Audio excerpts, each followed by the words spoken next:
Good afternoon, everyone, and welcome back to the Suburban Rifleman. I've already produced a couple of videos this week. I have a couple of other long, extensive ones that I need to shoot and edit, as well as I think I want to make at least one video for the Suburban Proletarian as well. But this afternoon, I found myself alone in the house for an hour or two, so I just have a short window of time in which to make a video. And I didn't want to embark on some major project this afternoon. So I went down into the reference collection and just cast my eye around until I landed on something that I thought would be interesting and I could do a very short video about. This is very much off the cuff. So if I miss things, if I overlook things, I'm sure there's a lot of you out there who know more about these than I do. And you're more than welcome to share your knowledge in the comments section down below. This is a Webley and Scott 32 ACP model of 1908 pistol, made in Britain, probably sold to a British officer, and via a rather twisted path it ended up in my family about two or three generations ago. Somehow my grandfather came upon this. And unfortunately, the story is lost. I don't think anyone really knows how this pistol came into our hands. My grandfather was something of a horse trader, and he had a lot of friends. But this was almost certainly brought back from the South Pacific by a returning GI at the end of the last World War. But it's kind of an interesting pistol. And I don't see any videos here on the tube on how to disassemble one of these. So I want to turn the camera around onto the tabletop and take a closer look at this pistol. And we're going to take it apart. It can be very confusing if you don't know what you're doing. But once you know how to take the thing apart, it's a pretty straightforward process. So let's do that now. All right, guys, so here's our little Webley and Scott model of 1908 as it existed when it was in my grandfather's possession. Actually, the holster, the flap holster, was not with the pistol originally. We found the holster down in the basement of the house when we were cleaning out my grandmother's house. For many years, the pistol was stored separately, stored being the key word, under my grandmother's mattress. She was keeping it for self-defense in the safest place possible. But anyway, the holster was found separately. It certainly goes to the pistol, though, because it did have the spare magazine, which fits the pistol. Now, the interesting thing is, the pistol is of British manufacture. We'll go over the markings and stuff in a few moments. The holster may likewise be of British manufacture. I'm not sure. Again, if any of you know more about these pistols than I do, you're more than welcome to share some of your knowledge in the comments down below. The pistol was originally issued to the British Metropolitan Police Department back when the British police could still carry pistols. I don't think it was ever of military issue, but I'm assuming it was available as a private purchase option for British military officers. They were often allowed to purchase their own pistols for their sidearms in the field. This is definitely a military-style flap holster. The weird thing about the holster is the markings that are inside the flap. This clearly looks like Japanese writing to me.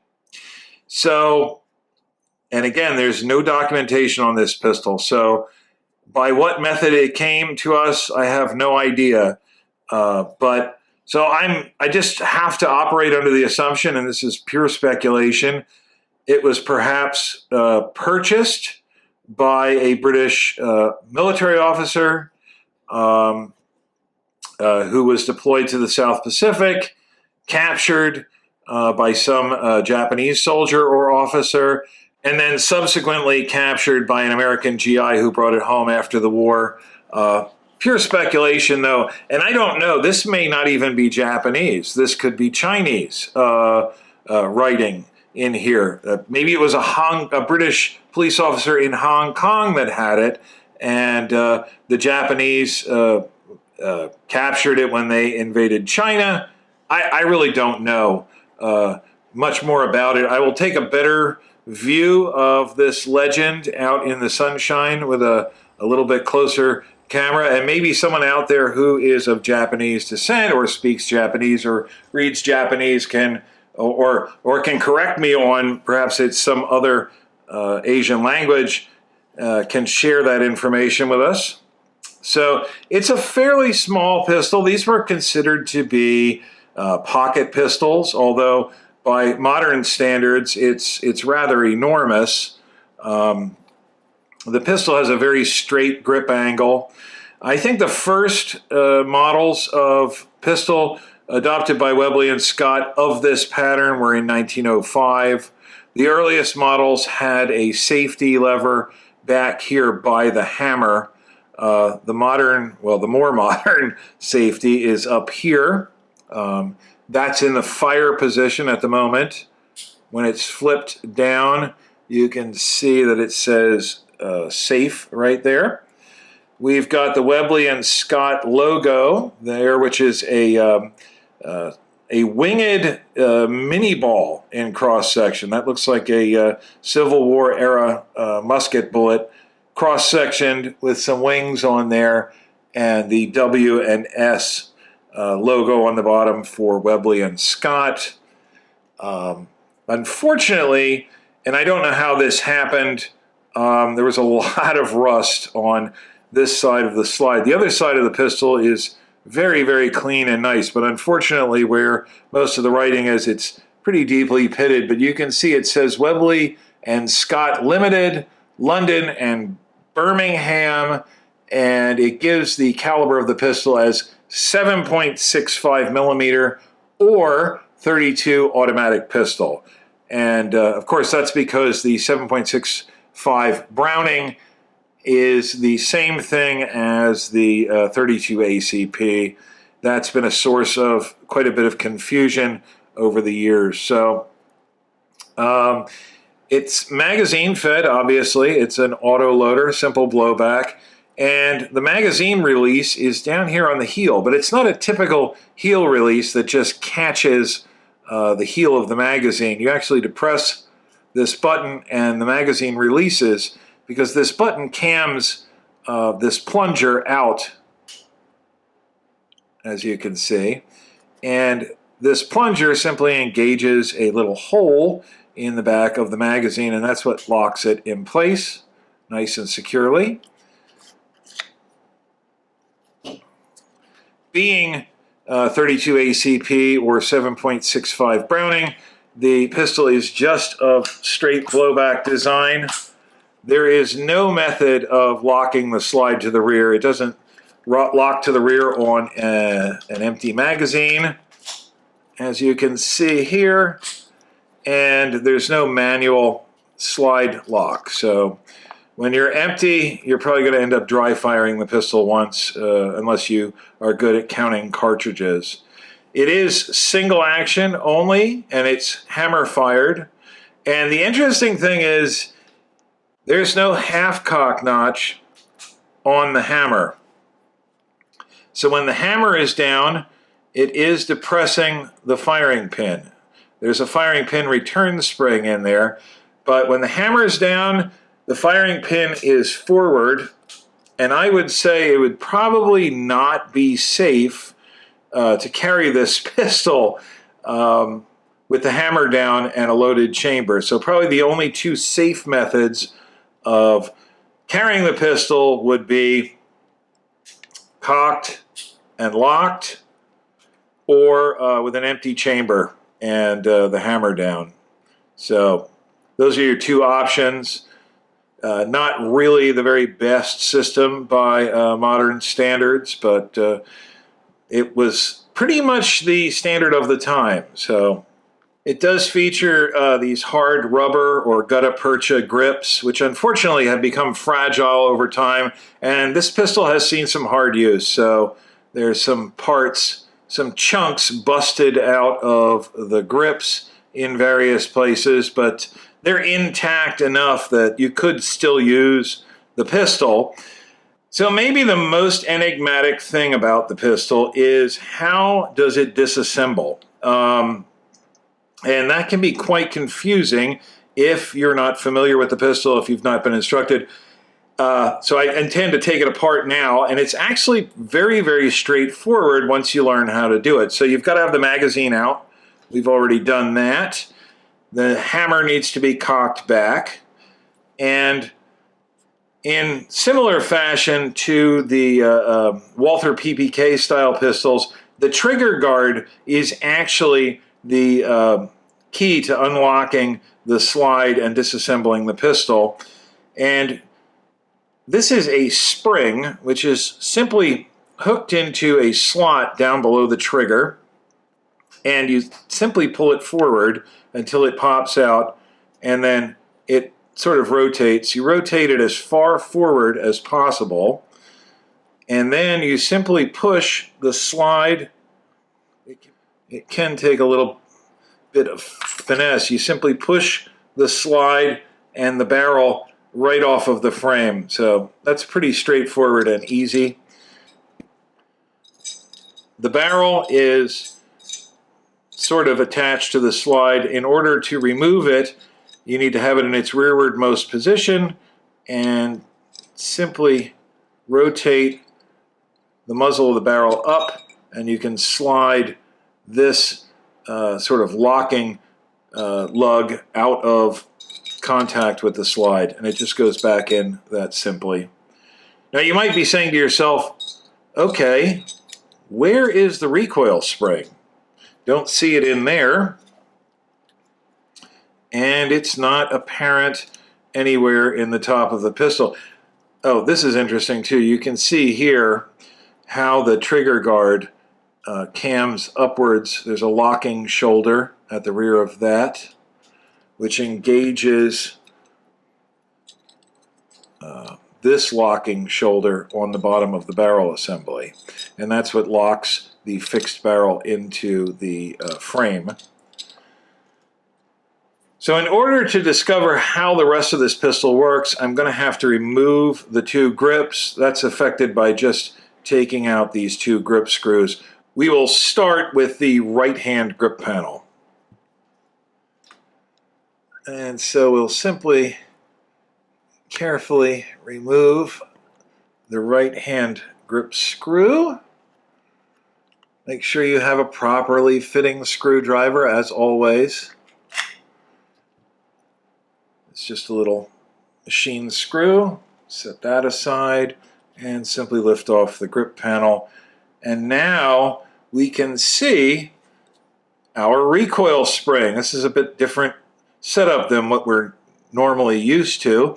This arm, this lever, engages a notch in the bottom of the slide, I think right here, and that is what powers the slide forward after it's recoiled. And this is our recoil spring. It's a simple U-type leaf spring, very heavy duty, very robust, and that's what's going to run our slide forward and rear.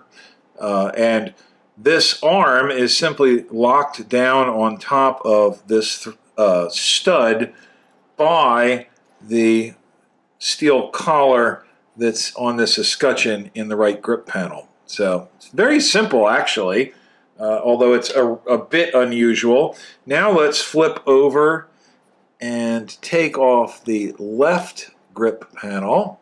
Let me set this down to do that.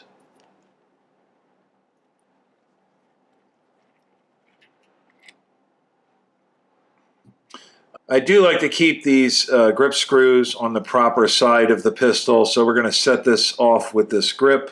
And oh, don't want to crack the grip. You've got to have the safety in the off position to remove this. You can kind of wiggle it out from underneath, but that's a fairly thin piece of natural rubber or gutta percha. We don't want to break that.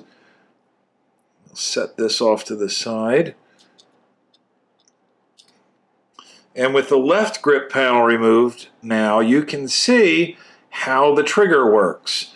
The trigger moves this action bar, and this is the bar that operates the sear that allows the pistol to fire. So when the pistol's in the firing position, when you pull the trigger, it cams that bar backwards, which allows the hammer to fall forward. The very interesting thing about this safety, I think, which makes it so effective, a lot of pistol safeties simply block the hammer or they block the trigger. This one literally disconnects the trigger action bar from the bar that operates the sear. So it's, as you can see, quite an effective safety. I think this is probably a fairly safe pistol to carry in the cocked and locked position, which again is pretty much your only option because if you look here,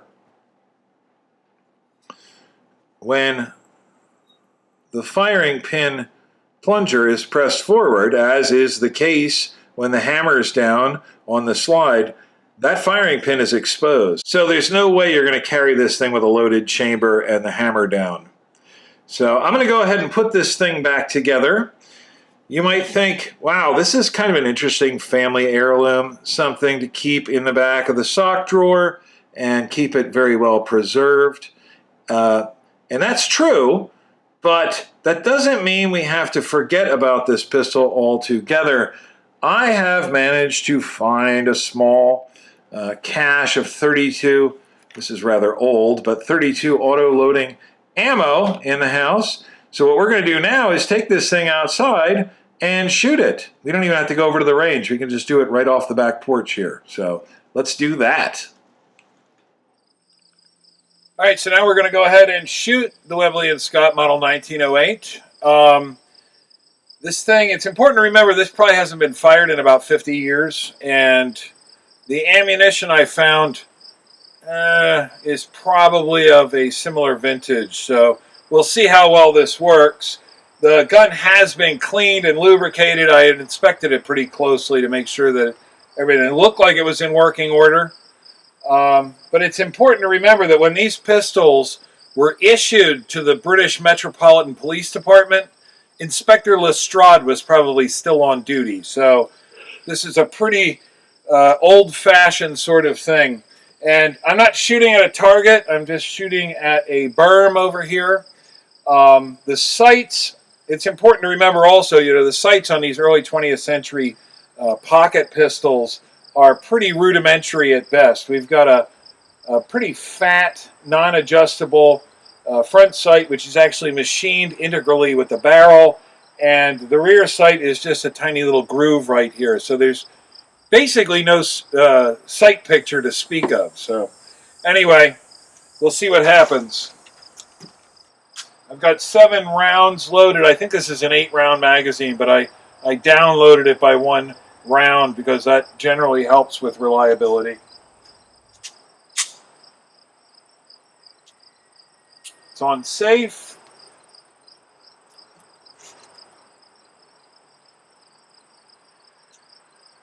All right, fire in the hole.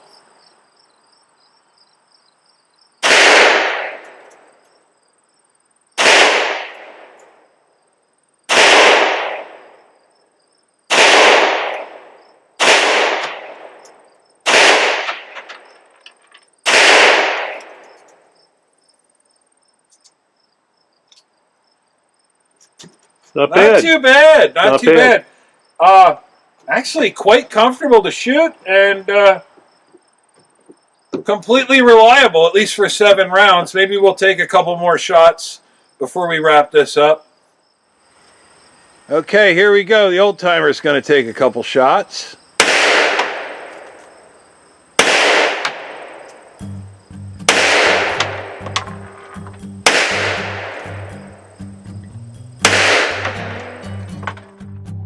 So the Webley & Scott Model 1908 in 32 ACP is a pretty interesting little pistol. This one has some family history to me. It was an interesting pistol. It was originally issued to the British Metropolitan Police.